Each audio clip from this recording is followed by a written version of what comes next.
what I never realized when I was young, that I was sort of a leader in a way that it seems after the fact that I learned um, that I was almost like a third or fourth coach growing up in midget. The players that I'd played with, tell me later in life, they said, the coach would talk and you would reinforce it and add a couple subtle suggestions. And these guys that are my friends now would say, we hung on every word you said.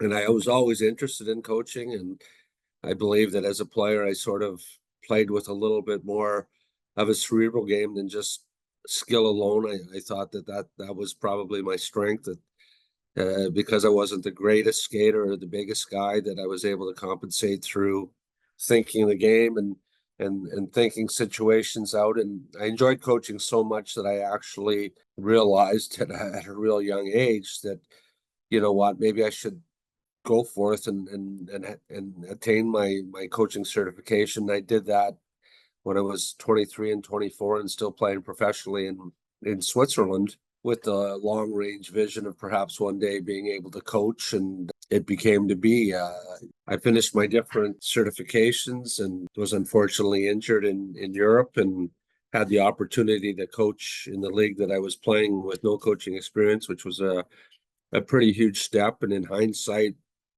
you naturally would have liked to have learned from someone that maybe had a little bit more experience than you did, rather than being thrown into professional hockey as a coach at 28 years old, when half the players that I was coaching were older than me. But it was a great learning experience. And fortunately, we had a real good team. And in the first year, we were able to win the championship. So it was quite a good start. And, that gives you some credibility as well and carries you for a little bit. I think number one would be passion. You have to live it, you have to believe it. I think also that you have to be an honest person. You have to be upfront with everybody. You can't be vague and telling one player one day one thing and then the next day not following through with what you just said to him. I think, yeah, honesty brings you a long way. And we talk about what characteristics you need as a coach, or what characteristics a coach should have to be successful.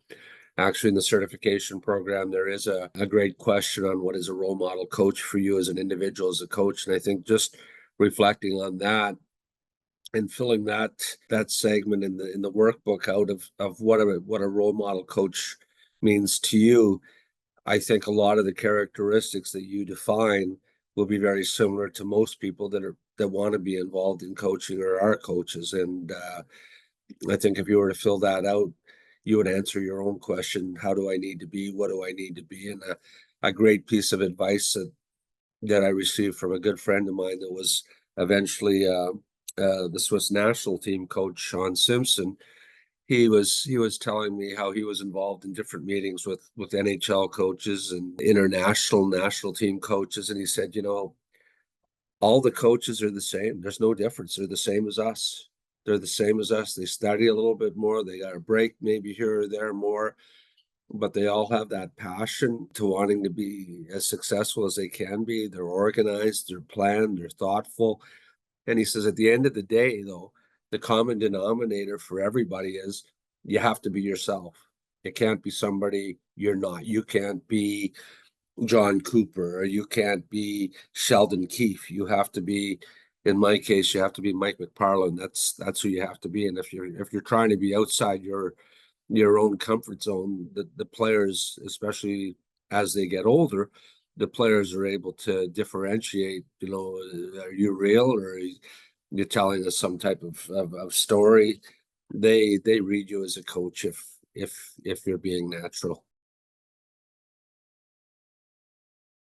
So you know what, you always take strengths and weaknesses from all the coaches, especially as you sort of get to the 10 and 12 and 14-year-old level, and from there up. I believe you can learn from everybody. You can learn from good coaches and you can learn from bad coaches, not how to be and not what to do. But I was always enamored with Dave King and the impression that he gave me. And Dave King, for those that don't know, he was one of the first Olympic coaches when Hockey Canada had an Olympic team made up of mostly university players back in the late 70s, early 80s when the program was initiated. Later coached the Calgary Flames and the Montreal Canadiens.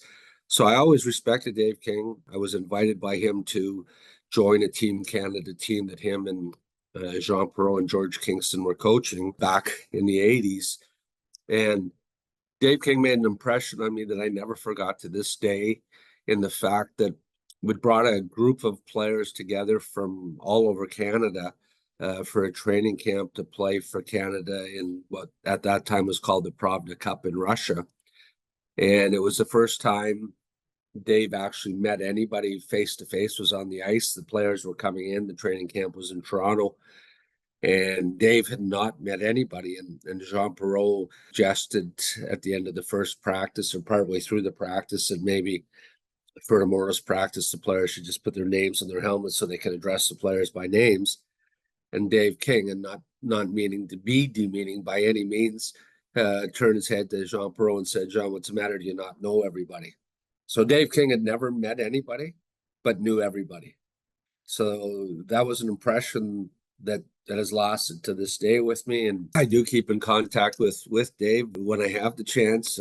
I use Dave as one of the references for this job, as he was over in Europe as well. And I was fortunate enough to assist him with different team candidates over in the European tournaments and in the Deutschland Cup in Germany and the Skoda Cup in Switzerland. So I've had the pleasure and the opportunity since playing for him, having coached with him as well. So Dave King was naturally a mentor for me. My university coach at Guelph, Bud Falusewicz, maybe wasn't a real tactician, but he was one of the top motivators that I've ever played for. He could motivate a group of players to go to the wall for him. And I think the success that we had at University of Guelph, winning there a couple championships, was in large part due to how he motivated the players. So it reaches back to my midget days with now it's U17 or U16 with John Horton in West Ferris.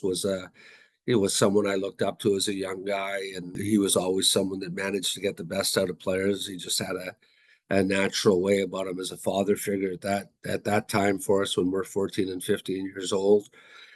And then you run across a few coaches that you don't enjoy. I know that I had a coach in Europe that had the same practice every day, all the time.